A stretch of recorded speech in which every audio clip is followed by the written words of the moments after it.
All right, here we are back with another episode. And Cal, why don't you introduce yourself for everybody? Hey, I'm Cal. I'm a skier from Colorado, living in Salt Lake City for like 4 or 5 years now. Awesome. So, yeah, we're here with Cal. And you said, before we were setting this up, you said that you got some coaching to do this afternoon. Is that what you've been doing lately? Uh, like kind of. I haven't been doing a ton of coaching, but I started doing some coaching for a new ski team this year called the Ski and Blade Revolution. It's pretty cool. I'm like coaching skiing and rollerblading. So it's pretty fun to like just go up to Woodward and shred with the kids or like go roll around or whatever. Yeah. Is that And your main job, or do you do something else on the side? no, I like during the summer I like work construction all summer, and I do like carpentry work, remodeling houses and stuff. So I like do that all summer and just like save my money and pretty much don't work during the winter. Cool. So, you mentioned you're from Colorado, and I got my notes here. So, are you from Highlands Ranch, Colorado? Is that correct? Yeah, that's correct. Awesome. And you were born, and I don't mention this for everybody, but you were born in '98, correct? Uh-huh. Me too. And so that's cool. So Nice. you're like 23 years old right now. And Mhm. like I said, I don't always mention that for everybody how old they are, but like your timeline, it has a lot. I wrote a lot of notes about like the age that you were when you were making certain changes. So we'll go Yeah, over that. We'll go over that. But what was it yeah. like growing up in Colorado? Like, what's the scene there for a young kid? It was cool. Like I was in Colorado until like freshman year of high school. Mhm. So it was like pretty sick then. I would go up to the mountains every weekend with my family, and my like dad and my uncle were on ski patrol at Winter Park, and we had a condo up there. We would just go every weekend and ski up there, and then just come back down to Highlands Ranch for the weekdays. And I would just go to school and just be a normal kid.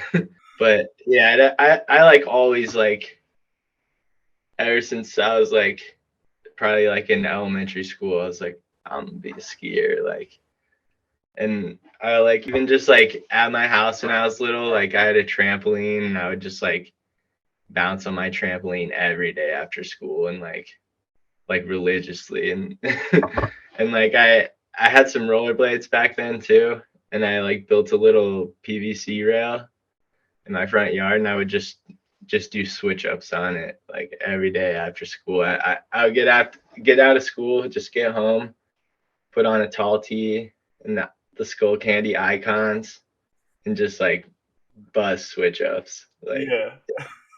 yeah, it was great. Did your parents introduce you to skiing? I mean, you said your dad was a ski patroller. Yeah. My whole family's pretty big skiers. Mhm. Um, my dad grew up skiing his whole life. He grew up in Colorado, and my mom grew up in Colorado. She didn't ski her whole life, but she learned later down, and she loves moguls. So like she's always skiing the moguls and stuff. Were you blading first or were you skiing first? I was definitely skiing first. Yeah, I like started skiing like just after I was potty trained, pretty much. Did you like pursue a specific discipline at first, or were you always like, yeah, I'm gonna be in the park and I'm gonna make, like that's gonna be my thing? Not necessarily. Like my parents were always like trying to ski themselves, so they weren't trying to like take the time to teach me. So I was like always in like programs and stuff growing up.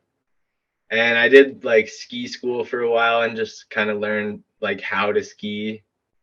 And then I did like a kind of like in between like all mountain program, I guess. And that was pretty fun. And then I did racing for a few years, and that was cool, but I definitely like it was like putting me in a box and I like needed to get out. When I remember like when I was little, we were racing and we were just lapping the course over and over again.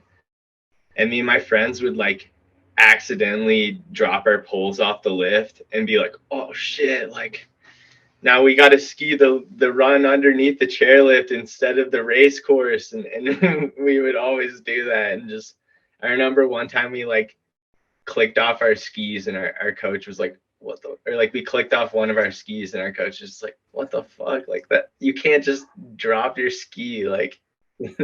But I always got into like trouble and stuff when I was younger. Yeah.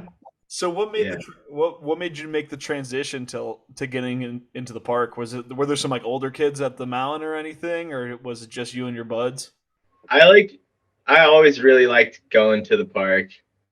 I remember just like when I was a racer, I remember there was like this one little side booter like right next to a lift sign, like right off the chairlift. And one time I would always do 180s on it.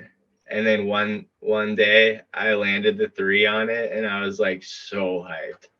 I was like, damn, like that is so sick. Like I need to start bringing this to the park and stuff. Like so yeah, I kind of like started going naturally that way, and then there was like um, a Devo program, so it was kind of like a bit of park and a bit of moguls as well.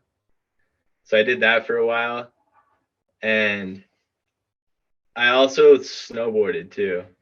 So like for a while on the weekends, I was doing like Saturday like the Devo team, and then like Sunday snowboarding.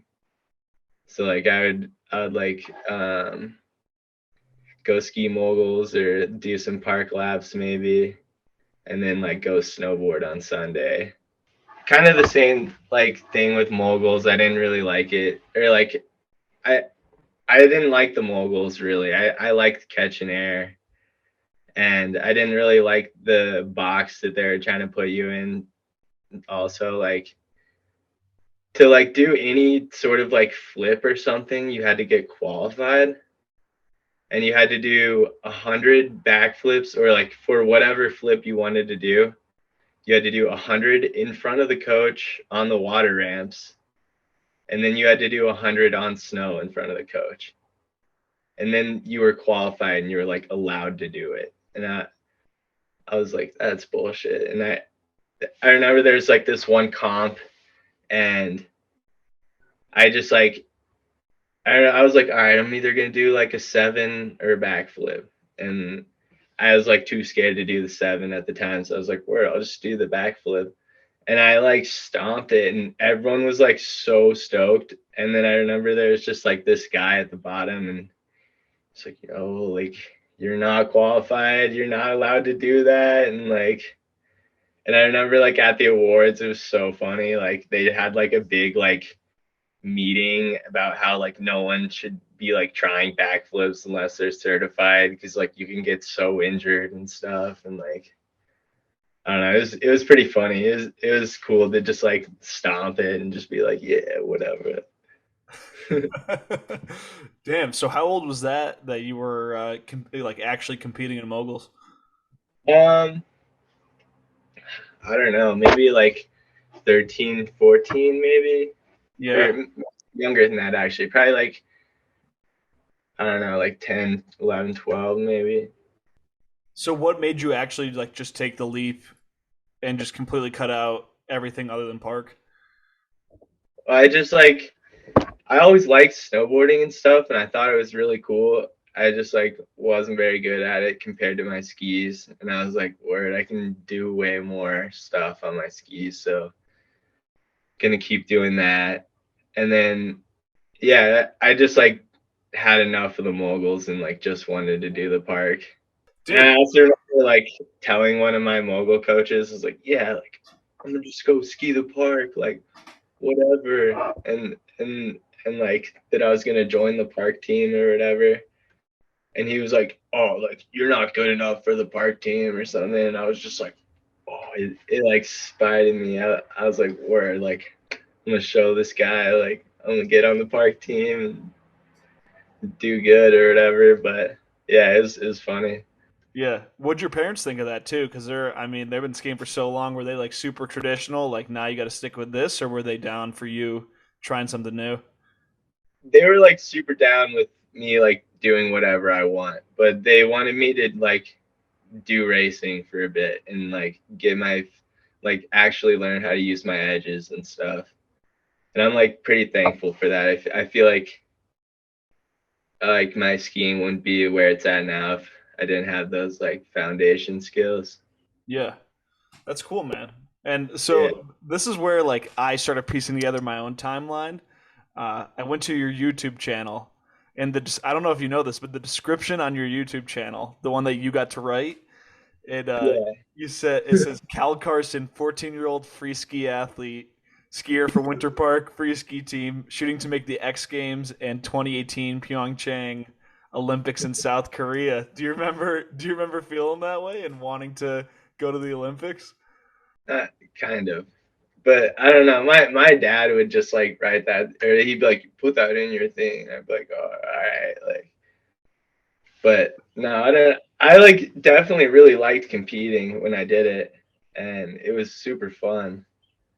And I still like miss it and stuff, but there's like a point where it just like got too intense for me, and like it just like wasn't fun for me, and it wasn't like where my heart was at, because like I have like so much passion for skiing, and like it just like wasn't right. It didn't feel good. So You were sloping half pipe, and just looking back on like some of the comp results, I think that you shared. I mean, you were doing pretty well. Like you got a couple podiums, especially on like the USASA circuit. The one thing I actually wanted to ask you in 2013, you got a second in the ski nationals for USASA, and you listed uh, one of your sponsors as Little Gibbers. yeah, What's Little Gibbers? that was one of my friends, Jackson Horder. He's a half pipe skier, and I like grew up shredding with him and stuff, and that was just kind of a company him and his mom made to kind of support them financially and like be able to go to all the competitions they needed to and stuff. So yeah, they like that was like my first like sponsor, I guess. And it was just like a sweatshirt and like couple pencils or a pen or something. And like I was like so hyped to be getting some like free gear. I was like, damn, like this is crazy. Like Yeah. So how serious were you taking it? I mean, it looks like you competed like from like 2013 all the way up to like 2018. So were you getting super serious about slope and pipe? yeah, I was like I wouldn't say I was ever like super serious, like trying to go to the Olympics or something. But I was like super serious about like doing the best run that I could do. And like yeah, it feels like super great to like put down the best stuff that you can do all in a line and like be rewarded for that. It's pretty sick. Yeah. I mean, now that you're in a completely different niche in skiing now, but do you look back on any of those wins and you're like, damn, like that was sick. I made it on the podium for whatever event it was.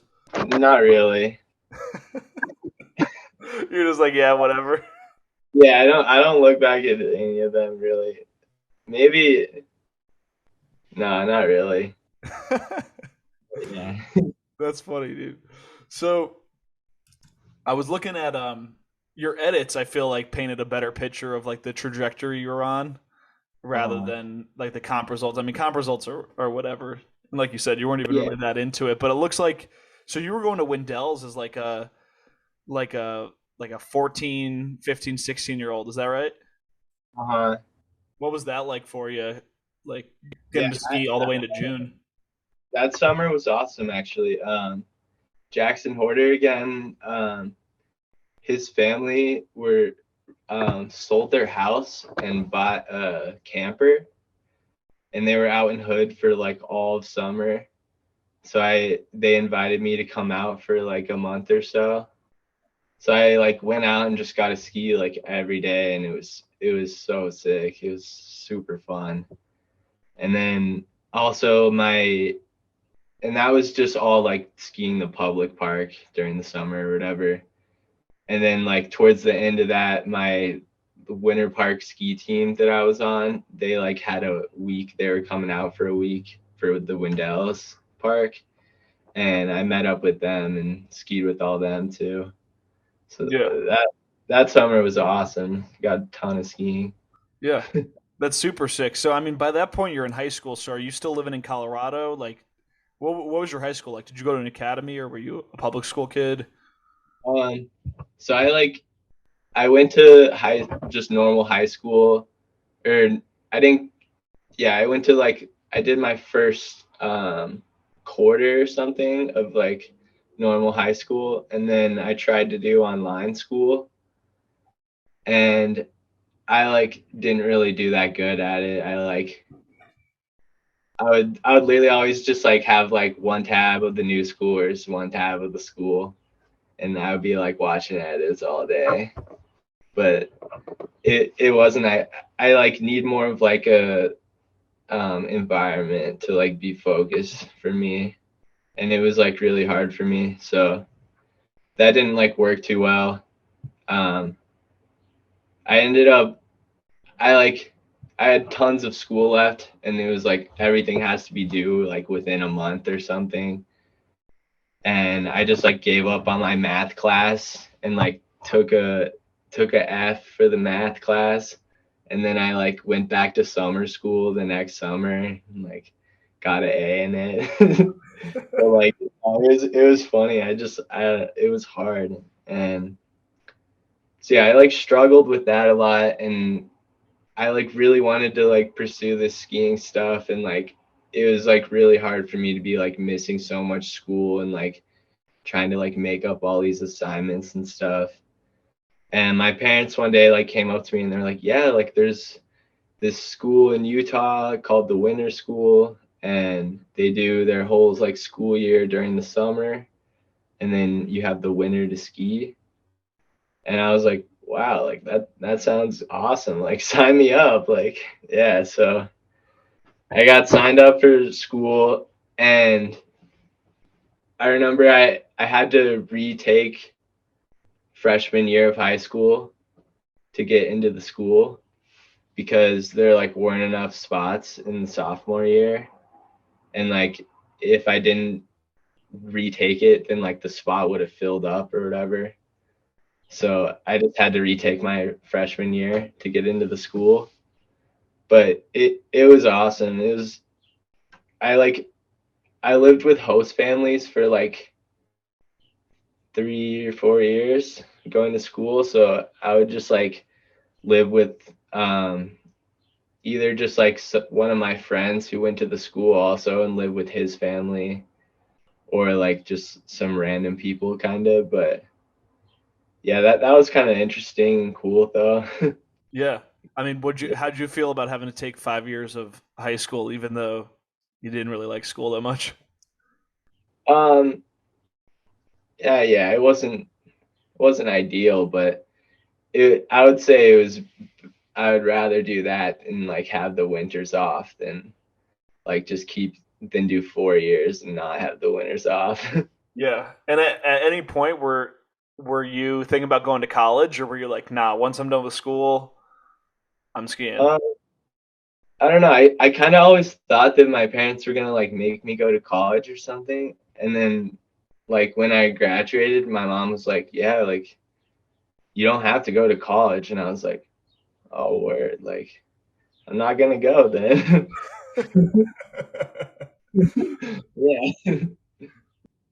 That's good. It saved you and probably them a ton of money on something you didn't even Yeah, want to do anyways. for sure. I could be down to go one day if I have something that I like really am interested in, like want to pursue or whatever. But like just like going to go, I don't know. Yeah. Yeah. So going off the YouTube timeline I kind of put together. Actually, this one might have just been on New Schoolers, but I mean, it was completely out of left field when I found it. So what is 20 like from 2015? The video's Uh, called Rootless: The Rise. Could you tell us about what's going on with that?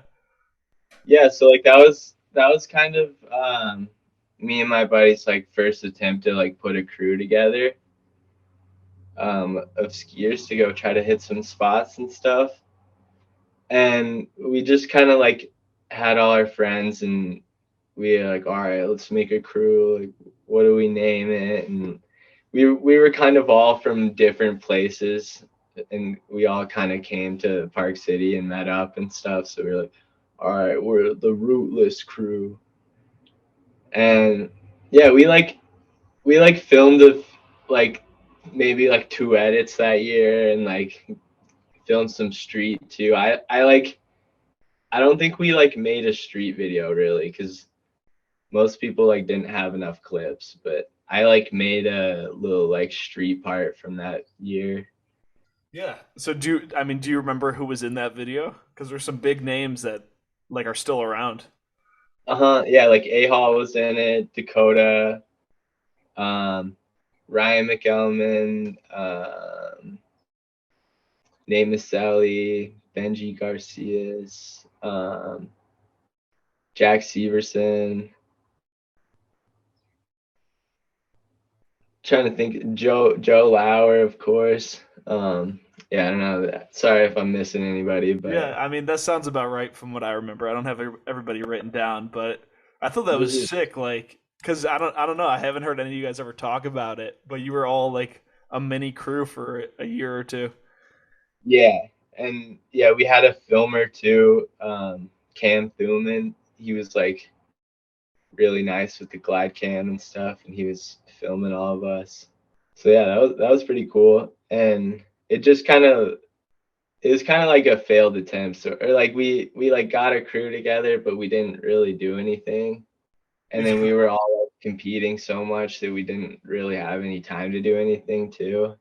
So yeah, we only like had a couple edits or something, but Yeah. And so is this yeah, when you were first starting to get into street skiing? yeah, uh-huh. I mean, I had hit like maybe a spot or two back in Colorado, but that was the first year I like filmed a part, I guess. Yeah. And what was that transition like for you mentally? Were you stoked on moving into something where there was no coaches or format or anything like that? Um, I don't know, cause like at that time I was still competing a lot, Huh. and I just like it just like felt it was kind of like growing up like I was always so inspired by ski movies and stuff, and like I would just like always watch the street segments and just like skip the POW segments and just like I just like watch the street segments over and over and over and over again. Just like I'm like so passionate about it, and I'm just like word like I just need to get out there and start doing it. Like, Yeah. but yeah, it was cool. Like it's different, and yeah, it was like a nice change of pace, I guess. Yeah. So when did you finally drop comps altogether? Um, let's see. That was the year after 2017, either 2017 or 2018. All right. And that was like, I guess like mainly because my parents said they like weren't down to pay for it anymore. And I was like, word, like, I'm not trying to pay for it. Like, it's pretty expensive. And like, it's these days you gotta like buy like two different licenses and like then you have to sign up for the comp and then travel to the comp and I don't know, it's just like there's so much to it and like all these fees and stuff, like it's I don't know, it's not that sick. So that was when by the time you're already out of high school. Uh-huh.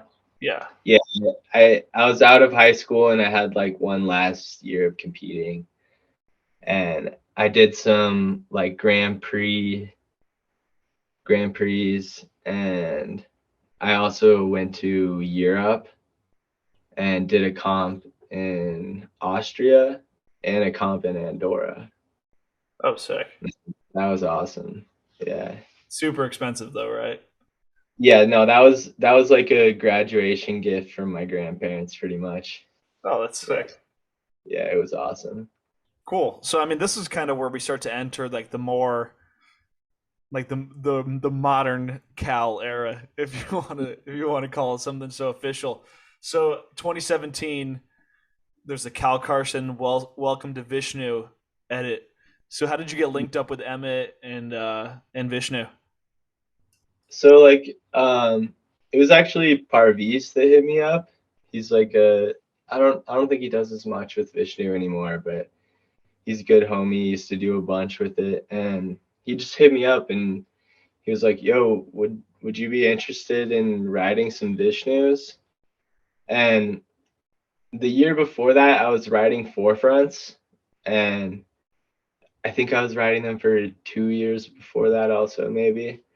And they were like great and stuff. And then one day, the Matt Sturburns called me, and he just said that they're like kind of taking different direction with it, and there's because at the time like J Skis had bought in forefront, and they were trying to like more do J Skis for the park stuff and like forefront for like all mountain type stuff. So they like dropped me, and like they just basically said it wouldn't be like a good fit, and like they won't be able to like benefit me. And so yeah, I like didn't have a ski sponsor at the time, and I was like, yeah, like I'm pretty down to try these skis out. They look pretty fun, and like I was like I was still competing that year, so I was like kind of nervous that they like wouldn't be able to hold up on the jumps or something, or like they would break super easily.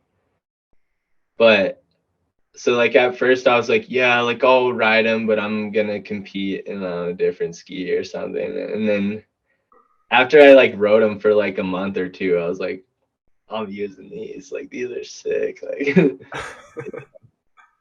so I mean, did you, at that time did you ever have any thoughts that one day you would want a pro model ski, or was that still something kind of off in the distance? that was still off in the distance for sure. Yeah, I mean that's sick. I mean we'll get to that. We'll get to that a little further down the road, but um, two other things that look like came up in 2019. One of them's more random. What was up with the Magnus momentum like free trip, free summer camp contest that you won? Yeah, that was super cool. Magnus put on this competition where everyone submitted an edit, and the winner got to get a free trip to Momentum. Um, it was like all expenses paid except for the flight or something. And yeah, I ended up winning that, and it was super sick, like going out there to Momentum and skiing. It's like a really cool place out there. I'd like to go back for sure. Yeah. So were you there as like a camper, or were Yeah, you kind of I like a was just a camper, but it was kind of funny. I was just like a camper, and I like knew like all the coaches and stuff. I was like homies with all the coaches, like, yo, what up? Like, yeah, but also at the time I that summer I'd broken my hands. So I had broke both of my hands rollerblading. I broke one and then kept rollerblading, broke the other like a week later. And so I was like still healing up from that, and I like kind of had these two like splint things on that I was just wearing the whole time. It kind of sucked because of that. Like I remember like sometimes I would have to have like other people like buckle my boots for me and stuff. I was like, oh damn. Yeah, so you were super jacked up. yeah. That's funny. And so it seems like that same year you linked up with child labor, is that correct? Uh yeah, Yeah. so just like all my friends at the time who we were all skiing with, I was just like we're all like really sick, and we all have like different styles and stuff. Like I think it would be like so cool if we like made a crew or whatever, because we were basically already a crew. We were just hanging together all the time and skiing together and stuff. We just like need to put a name on it or whatever. And yeah, and I just like I really wanted to like do something and like film and stuff and like make content instead of just like going skiing every day and like making an Instagram post or something. I wanted to like film a movie and like make something cool and like be proud of it. Got everyone together and stuff, and yeah, we just kind of formed up as child labor. How did you pick that name?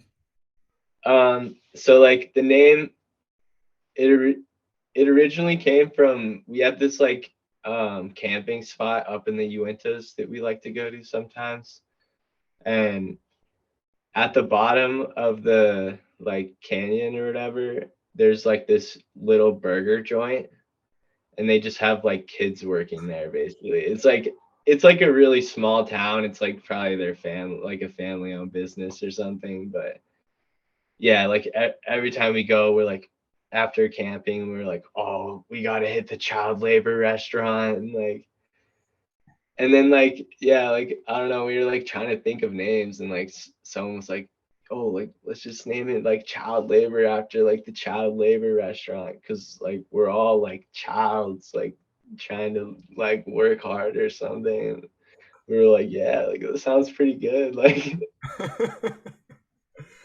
Uh, yeah. that's super funny, bro. Wait, so has the crew basically has it mostly been the same people the whole time, or has there been some people coming and going? Um, Pretty much the same people the whole time, but there's been people who come and go. Hmm. And what's that like? Yeah. Is it just people like? Do people has anybody like been like, dude, I need a real job. I can't be doing this ski movie Uh, crap anymore, or is it just other reasons? just mostly other reasons. I had one roommate last year who like he like wasn't necessarily filming with us, but like we got him a few clips and he was like trying to film his own video and stuff, but he kind of had like a realization where he wanted to go get a real job and stuff. So he's out there in the real world now doing it. Yeah. Do you ever feel Yeah. that calling you at all, or are you still cool Um with doing like the seasonal stuff? yeah, the seasonal stuff. I'm gonna keep doing that for as long as I can, I feel like. That's sick, bro. I mean, it's working out. Um, Uh, cool. So, I mean, you guys start making your movies. Were you guys drawn on any inspiration? Were you looking at anybody else, or was it just what you guys wanted to do? um I don't know, just kind of all street skiing in general that was out at the time, like Hood Crew movies, Level One movies, like Poor Boys Step Productions was a big one. Um, yeah, and then also the bunch videos were coming out at that time. The trilogy videos are all so good. Like, yeah, so we were just kind of inspired by all that and just like wanted to get out there and make our own videos and stuff. So Yeah. And so yeah. the first one was October 2019. So I don't even know how you were like in your 20 at that point already, 21 maybe. Um, it was the strike. What'd you think of that when you guys finally pulled it all together and you actually released like a 20 plus minute movie? It was awesome. It felt like so good. It was like really cool. Did you guys do a premiere for that one? Yeah, we did a premiere. It was at like a just like a it was like a house party type premiere in Salt Lake, and there was like this little screen, and like the speakers like were not loud. Like everyone was yelling, like no one could hear anything at all, and like all you could hear was like the bass kind of, and like no one could see the screen either because everyone was just like there was like so many people just like cheering and stuff. It was sick. That's super sick. Did you guys ever do you guys ever upgrade to a bigger premiere for like the next two movies? um yeah, we did. We didn't really do one for Don't Fret because it was like COVID year kind of, and like we did like in like some small like homey type premieres, but we weren't really like doing a big premiere. And then last year we got like a more legit venue, but we like blew it out of the water. Like this venue was like not like super big, but I don't know. Like it was just like a little screen again, like not on a stage. So like everyone's standing, like people in the back couldn't see and stuff again. But it was crazy. Like this guy who we were renting the place from, like at the beginning of the night, he was just like, "Oh, like you guys like aren't gonna have anyone come," and he was like talking shit and stuff. And then like all of a sudden he was like, "No more people can come in. Like we are over the limit." Like, and there was still like 200 people like outside waiting. We were just like, this is in. There's like 400 plus people inside the place. Like it was so sick. Like we were all just like, what? Like Why was he such a hardo to start out with? Like you're giving him money. Why is he talking shit? no, yeah, he was like being weird, like saying, I don't know, he was just like, oh yeah, like I don't think this premiere is gonna be like very cool or anything. Like I like got this party I'm trying to go to after. I don't know. He was like being super weird, and then he was like, damn, like that was like the biggest night like my block is like maybe I ever had. Like What a weirdo, dude. yeah, he was a crazy dude. He had like some crazy like face paint and stuff. And he was like climbing on the building, and he would just like stand on the roof and just be like, whoa, and just look at all the people. It was pretty weird. That's funny, bro. I mean, so we'll get more into those like the specific movies and specific clips during the viewer questions. But when was when did you get your pro model ski? Because we're on number two coming out. So Yeah, so my pro model ski was released like at the beginning of the year this year, I guess. First, or I guess the pre-sale would have been like last spring, so like a year ago, pretty much. and how stoked were you on that? Like, what was it? What was the conversation to make that happen in the first place? Um, well, Emmett had kind of like mentioned it before, and I like it it like could have maybe happened the year before, but like I was just I don't know, I didn't really go for it, I guess. And then this year I like pushed, or like last year I guess I like pushed for that, and I was like, yo, you still trying to do that? And did you like did you have any say in like the graphic, or were you just like I'm kind of thinking this, or was it like who led on the graphic side of it? Like the first year we were gonna do like a Lego graphic, but because of like copyright reasons and stuff, it like wasn't we didn't want to go for that. And then we ended up going with the glass thing. And that was kind of like a last second, just like, oh shit, we can't do this. Like we gotta do something else. But originally I was like it's all right. And then I like saw it on the ski and I was like, word, like this is pretty sick. Like, but yeah, I'm getting a check, so it's awesome. It's like all I could have ever asked for, you know. Yeah. And is that the first time you were making money off skiing itself? um, yeah, pretty much I'd say. I've gotten like money from like comp winnings or maybe like travel budget, but yeah, nothing like that before. So you were you super stoked on it? That like I mean, in terms of like your dreams for skiing, how high did that rank for something you wanted to accomplish? Yeah, pretty high. Like that, it's like been a dream come true for sure. Like it's so cool. Yeah. And so Crazy. so you're doing round two this year. What was the design process for that like?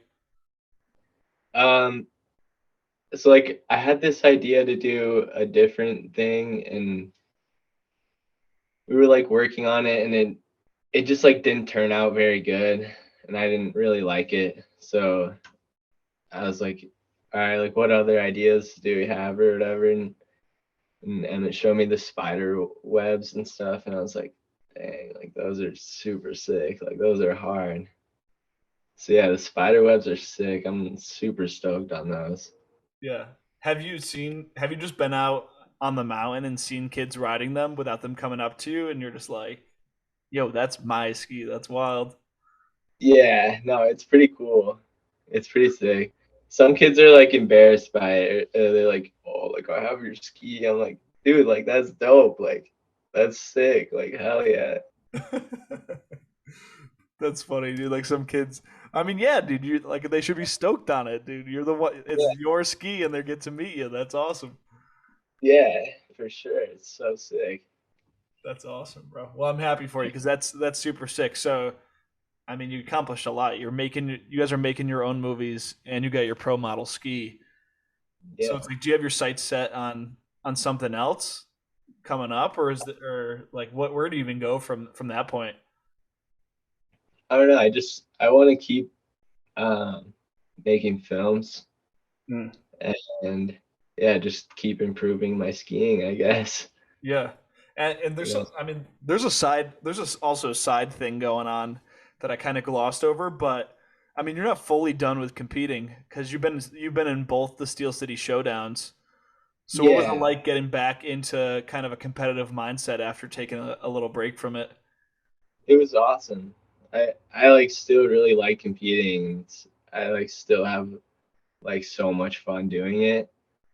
And I think I would do a bit more of it if there was like more like open competitions like that.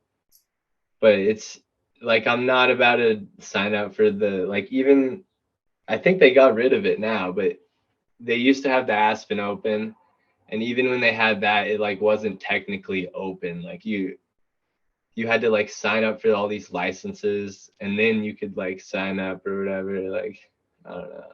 It's yeah, if they just had like an actual like open slope comp, like sign me up. Like I'm gonna do that. Yeah, that's funny. Like, So I mean, so you did pretty. You made it to the finals for both the comps. You got fifth in 2020 and eighth in 2022. But the real question I have for you, other than performance, is what'd you think afterwards when you found out that the commentator called you an amateur? Because really? a lot of people were upset about that online, and then Tom was like, "Dude, I mean, he came up to the qualifying, so like it was an honest mistake." Did you hear about that, or did you have any thoughts about that? I didn't know actually. Oh, really? Yeah, I haven't watched the like live stream yet of it. Oh, that's funny. Yeah, Yeah.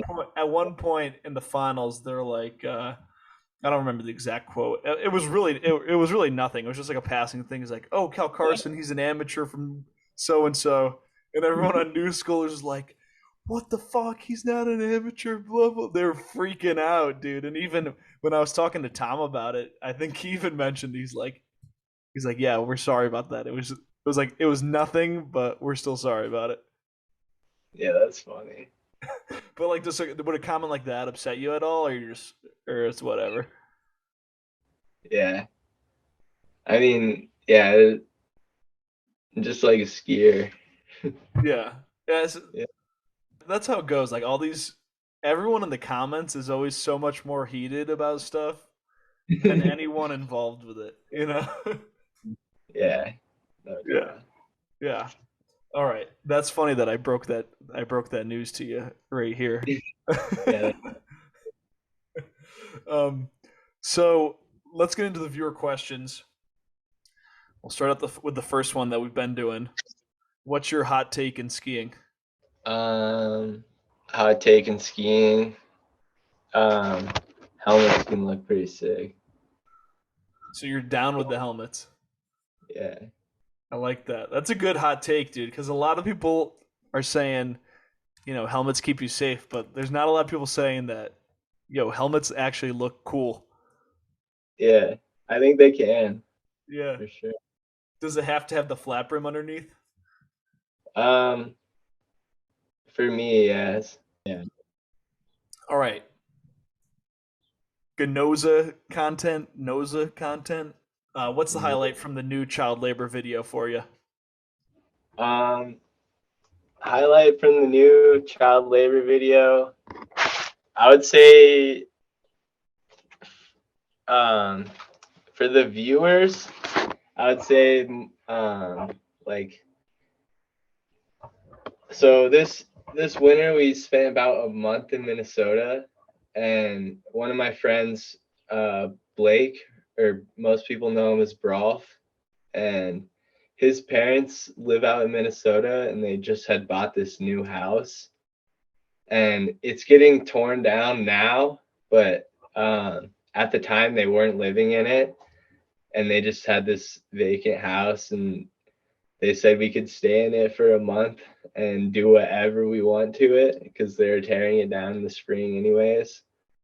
So we basically lived in this house and just destroyed it and like broke all the walls, spray painted the windows, the walls, like everything. There's just like rebel everywhere. We like ripped all the cabinets apart and like yeah, we like tore it up. So like there will definitely be some like good destruction clips in the next video, destroying stuff. That's funny. I'm almost reluctant to share it because it's way gnarlier if people think that you're just destroying like an Airbnb and you guys just don't care at all. Yeah, and yeah, for sure. But yeah, no, it was pretty sick. It was awesome. And then that'll be like some cool shots for the viewers. Um, as like a skier and person traveling around and stuff, I'd say Quebec was like a big highlight. We took a trip up to Quebec about like a month or so ago, and that was like I flew out there like from Pennsylvania after the rail jam, and I met up with some of my friends who drove all the way out there from Utah. Oh, sick. It was an awesome trip. We met a bunch of like of the local homies out there, ski homies, and like we were chilling with them, and they would come to the spots with us and like come kick it at the Airbnb after and stuff. And it was awesome. They were just like showing us around, and it was just like a cool experience too. Just like being up there where everyone's speaking French and stuff. Like it was really fun. All right, next one. Dom, what's your favorite child labor spot? Um, Favorite child labor spot is Raising Cane's. Which Raising Canes? Um, any of the ones in Minnesota, we're hitting them all the time. Like they're just all Yeah. good for they're all good for street. No, no, we eat lunch there like every day. That's just like our spot for our crew. Oh, oh, I mean, I guess that's a good interpretation of it. Do you have a favorite spot that you skied at? Favorite spot that we ski at. Um, Rail Gardens is always a super fun place to ski at. I didn't go this year because I've heard that they like started giving tickets there, which is like really weird because for like maybe the last like 10 years plus, like it's been like an iconic spot for anyone to go and not get kicked out. And like usually like anytime you go, if there's snow on the ground, there's going to be like jumps already built, and you can just like roll up and start hitting them. So that's always like a super fun spot, and like it's like a bunch of little ledges and little like benches and stuff you can play around on and stuff too. So yeah, maybe rail gardens. There Sick. used to be a really good one, Horse Park in Salt Lake, that had like a few dope rails at it that we'd like to go to. But I haven't been there since, but I heard it was like taken down, so not really sure what's good with that spot anymore. There we go. And kind of along those same lines, Evan Rush, what's your favorite cement slide? I don't know if he means like favorite ledge, like location, or the favorite trick, but you could take that however you want.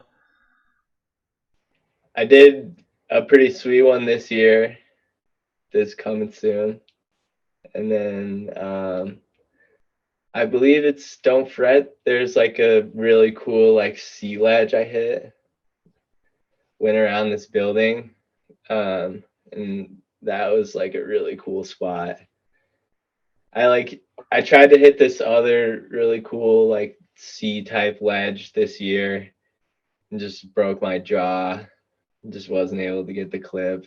Yeah, I damn. I I forgot to note that because you were Yeah, wired up for a little bit, and nobody asked about it either. So I almost forgot. So I mean, you want to get into that super quick because, dude, that's like a no joke surgery, and like like just mouth completely wired shut. no, yeah, it was pretty crazy. I just like I was hitting this big ledge and it I didn't even really fall in the feature at all. I just like one time I like kind of came off early and I was riding out switch and I hit a patch of concrete and slipped out and just like I put my hands down but they slipped out also and then I just like chinned straight to the ground and like just heard like a big explosion and like felt some like teeth chunks floating around in my mouth and I was just like oh. That's pretty bad, dude. That's pretty like I'm getting shivers just listening to that. Did you so I got two questions for you actually about that. So the first one, I've always heard this. Is it true that you have to carry around wire cutters in case you have to vomit? Yeah, I mean they gave me wire cutters and the doctor told me to put them by my bedside. So like if I were to have to throw up in the middle of the night or something, I could like wake up and cut them. But I don't know. Yeah, I was like really trying to not throw up, I guess. But also like I think if I were to throw up, it wouldn't be like as bad as you'd think because like I was also not eating any food. Yeah. So like it was only liquids going in, like it would only be liquids coming out. I mean, yeah, I guess you're right. Like it would just be whatever. Did you? And so did you, and the other question. This one's half joking, half. I'm actually wondering. Did you listen to Through the Wire when your mouth is wired shut and you're like, yeah, bro, I feel you on that one. Yeah, I like hadn't really heard it before. Or like I think I'd heard it, but I didn't know it was like through the wire or whatever and stuff. And like yeah, like people showed it to me and I was like, oh, that's pretty sick. I like made a little Instagram video with that song. It's kind of funny. It was pretty intense, just like my mouth was just fully wired and could only do liquids and had to suck everything through my teeth. Just like, and yeah, just smoothies and soup for 4 weeks. Holy crap! Yeah. How are you feeling now? Like, do you feel recovered or is it still sore? Yeah. I'm like maybe 80% recovered as far as the jaw goes. Hmm. It like, it's still a little like stiff sometimes and it like makes some popping noises. And yeah, but my like now my teeth are like fucked up and I need to like get a bunch of them replaced and like yeah, Jesus, dude, that's that's bad. that's the next journey. I'm gonna start dipping into that one after I get back from Hood. Yeah. So I mean, Yeah. this kind of falls follows up with that kind of line of thinking. So Whammerin asks, "What's the most fucked crash you've seen?" And that could even include your own if you want. Um, the most fucked one I've seen is maybe one of my friends, Zach's student Sturdivant, I think. He's on child labor, but it's in Don't Fret. He tries to do a fakey backflip to land to firecracker stairs. Yeah. And it was just like everything about the spot was like so loose. And like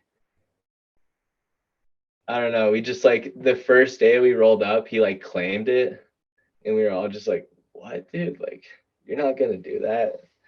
And then like later in the trip, we're just like, so like, are you gonna do it, dude? Like, kind of like putting the pressure on him, and we like went to the spot, and like it's still just like so bad. I don't know why we like let him do it basically. But we are all just like, yeah, like you got it, like, and like I don't know what anyone was thinking, dude, because it was just like not good. Like, and then he just took off and like just landed on his head pretty much like in the stairs, and everyone like the vibe just completely changed, and we were all just like, oh fuck, like why did we just let this happen? Like what? Like no, it was it was sketchy, dude.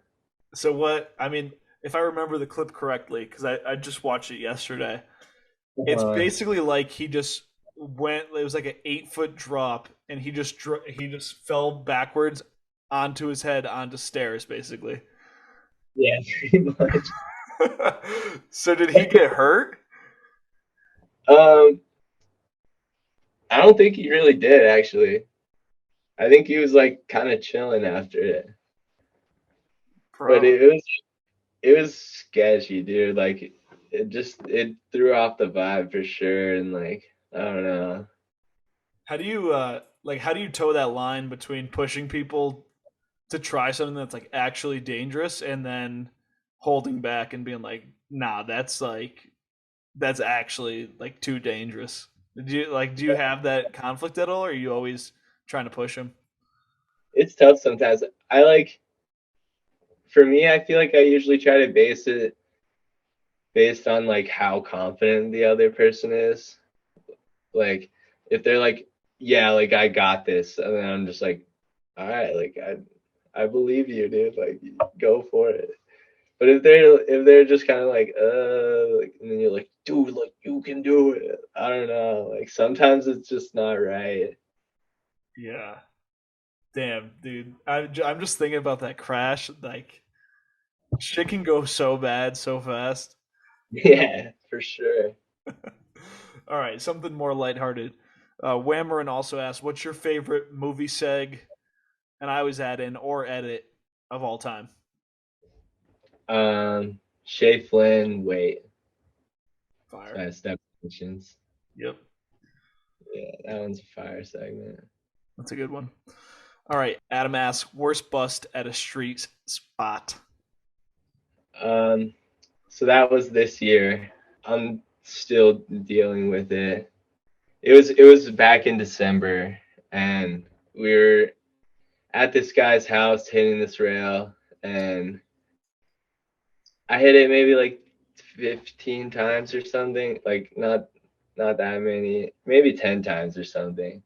And then one of the neighbors came up and kicked us out, and he was like, "Yeah, like good thing that." So like first of all, this rail is literally just in someone's front yard. Like it's like their house. Like yeah. So like the neighbor came, kicked us out, and was like, "Yeah, good thing the homeowner wasn't here. Like, he has a gun and he would shoot you or something." And we were like, "Oh fuck!" Like, but then I don't know why, because we're stupid. And we just went back like 2 days later, like, "Oh, it's chill now." Like, and then and then this we're like, we basically I didn't even hit it once. We just set it up. We were like standing there, and this guy just like pulls up in his car like so hot, like skirts to a stop and just jumps out and just goes, "You guys fucked with the wrong house." And we were just like, "Oh shit, like fuck."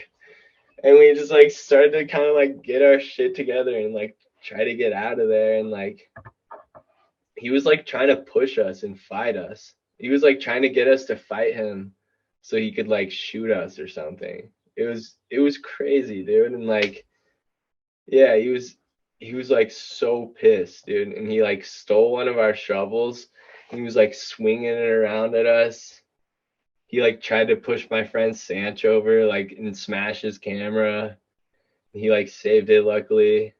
And then yeah, I like hopped in my car, like drove away, and like the filmer Sanch, he was in his car, and the guy was like basically blocking his car like with the shovel and with the shovel that he stole from us. And like he was like, "You can't leave, like you're waiting here until the cops show up." And like he like backed up and like skirted around him. The guy like threw his shovel out like in front of the car and he like ran over it. And like it was crazy. But then like month or two later, I'm just like chilling at my house and I get this like knock on my door and it's like the cops, dude. And they're like, "So like you were like you did all this damage to this guy's house or something?" And I was like, "What?" Like what? And then I was like, "Oh, like damn, like what?" But yeah, he was claiming $7,000 worth of damage to his front yard. And like I know that there was not that much. Like, and I told him, I was like, "Yo, I'll gladly come paint your rail or whatever, like fix it up." But he like wasn't down at all. And like I ended up writing him this email like saying that I was not gonna pay $7,000 and that I would be down to pay like 2,500, like 2,000 for his like um repairs or whatever, and like 500 for his like inconvenience we caused him. But yeah, and then he just replied to it and said like, "All right, cool, like see you in court." So now I'm gonna see him in court probably like in October or some shit. What was that in Salt Lake? Yeah, it was in Salt Lake. Brutal. Yeah. That's got to make it into the movie, though, right? You going to court? Yeah, right. Yeah, I'll be mic'd up. That's actually not funny. I hope that goes well. Yeah, me too. All right. Damn, that's like low key kind of heavy. That's a lot of money. Yeah, no, yeah, yeah, it sucks. I think so. Grinding rails in people's front yards now. Was it like his like? Because I'm in some of the houses in Salt Lake, they do have really good rails, like right outside the front door. Was it one of those ones where it's like front door, then rail? Was it like that? Yeah, it wasn't like connected to the house, but it was like 5 or 10 feet away from the house the rail started or something. We like had a little drop in their front yard. Oh, dude, that's bad funny. Yeah, I'm excited to see that clip. yeah, Um, yeah, that shit just cracks me up for some reason. All right, yeah. George Brown. How long did the 14 kink wooden rail take to get?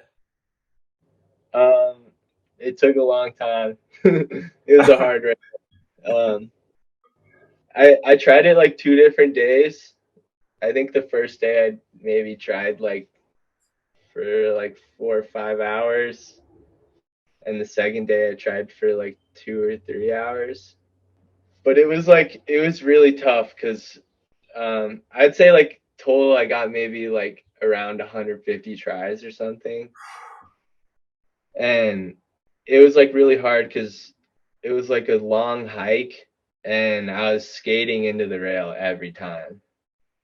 Like I would just skate into it. I would just like start like put on my skis on flat ground and just start skating as fast as I could and then hit this rail. And I'd just do that every fucking time. Like it was pretty G.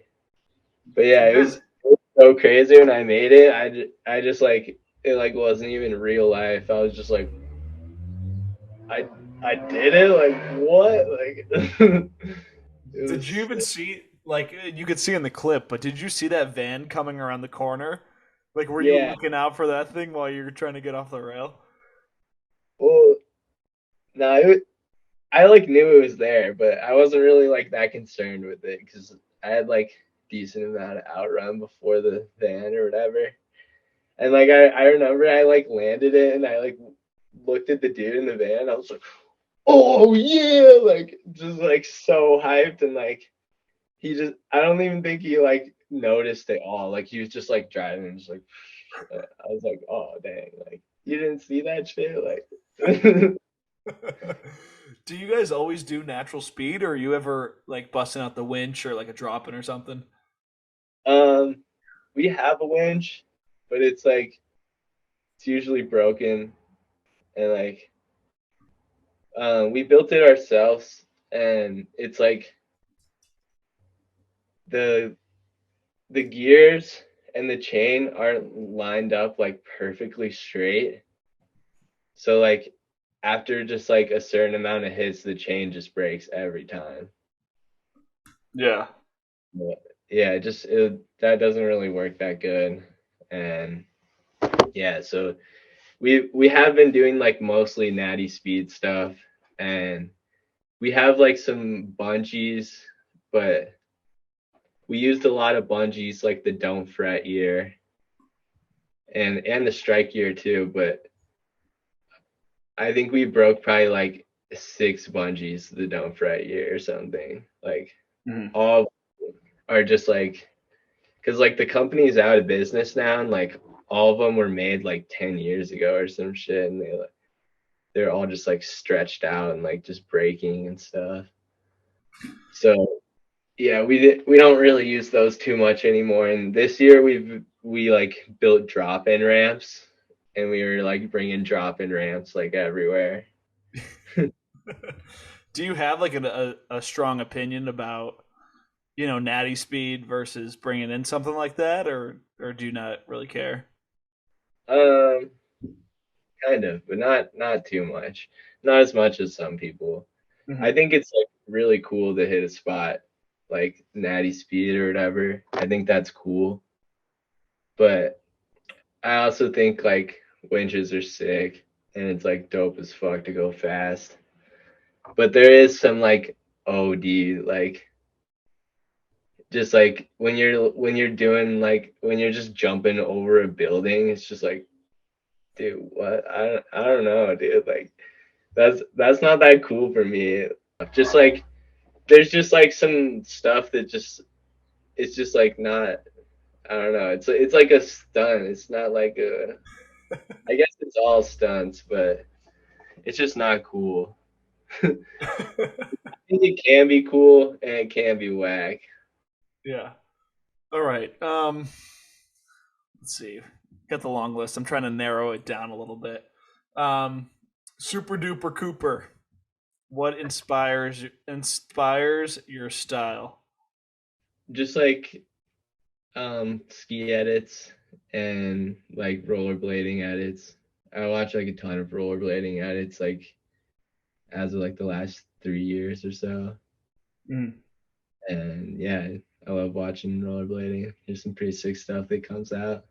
Are there like crews in rollerblading, or is it more Yeah, solo? yeah, there's crews for sure. Do they have a big following, or is it? I've never heard of a rollerblading crew before. It's not yeah, it's pretty like nichey, I'd say. But it's pretty cool. Like the rollerblade scene is pretty cool. Like it's small, but everyone is like so like really nice and just like they want anyone and everyone to get into it. So like they're just like so nice to everyone and stuff. I don't know. It's kind of funny. Yeah. Hayden asks, "What do you think about comp kids?" Um,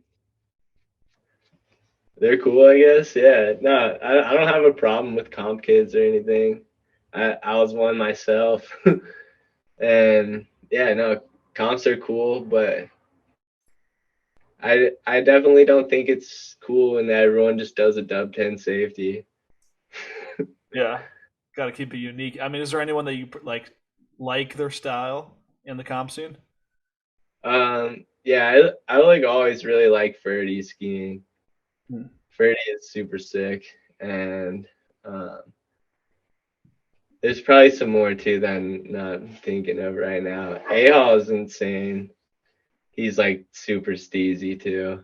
Um, Like yeah. when you were going to school with A Hall, did you know that he was going to go far, or has his success kind of surprised you?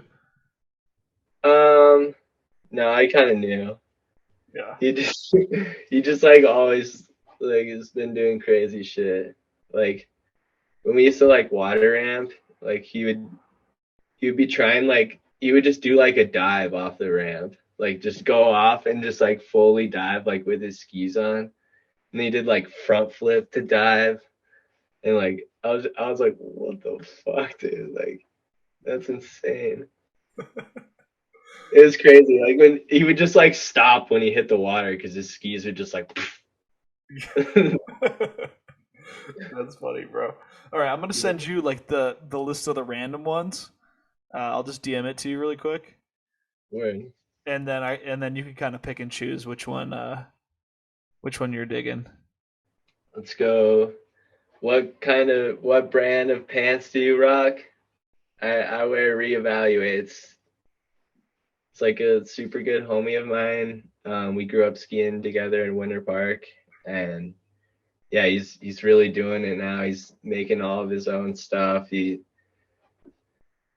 like spent countless hours like making his design and stuff, and like every little detail he's like spent so much time on. It's like really inspiring to like see someone like working that hard towards something. And yeah, they're dope pants, nice and baggy. They're just easy. Sick. Hmm. Maybe tips for hitting your first street spot. I'd say you don't have to like go crazy. You don't have to kill yourself. Like you can go anywhere. Just go out with your skis and a shovel and go ski down a ledge or like I don't know. You can hit like a little mini rail. You don't have to like try to jump off something massive or something and hurt yourself. Yeah, It can be really fun. I feel like a lot of people are scared of it because they think they have to do something crazy or something. And like that's like not the case. You can just go out with your skis and a shovel and like have a blast. that's awesome. Yeah, Yeah. I like that. Uh-huh. Yeah. Let's get one. And Let's get one more from the rando list. all right. We could do Garrett's. Garrett said, Word. "Ask him about his diet. Kid runs through frozen burgers like wildfire." Is that true? Yeah. Yeah. I eat frozen burgers. Is that what you're living on it like during the winters? Yeah. Not as much during the winters, more during the summers, honestly. I'll like eat the same thing every day for like months on end, like lunch, breakfast, and dinner. I eat like eggs in the morning. Like last summer, I was just like eggs and veggies in the morning, rice and veggies, and for lunch, and then a burger for dinner. And Just like that's it. every yeah. I'm just like whatever. I love that. No, it's pretty G. That's funny. And all right, last we're coming around the corner. I think we've answered like a lot of the ones about like the upcoming movie, all that. So we'll close it out with like the Landon one. If you could achieve any of your goals, any of your current goals, the ones that you haven't already achieved, what would it be? Um, I don't know. I guess just like I don't really necessarily have like goals like that. I have like certain spots and tricks that I've been thinking of for a long time and stuff that I want to do as far as that, but yeah, I don't know, just keep having fun and just keep like I want to inspire everyone to go skiing and like do the same thing that I did and just like dedicate your life to it and stuff because it's like so dope.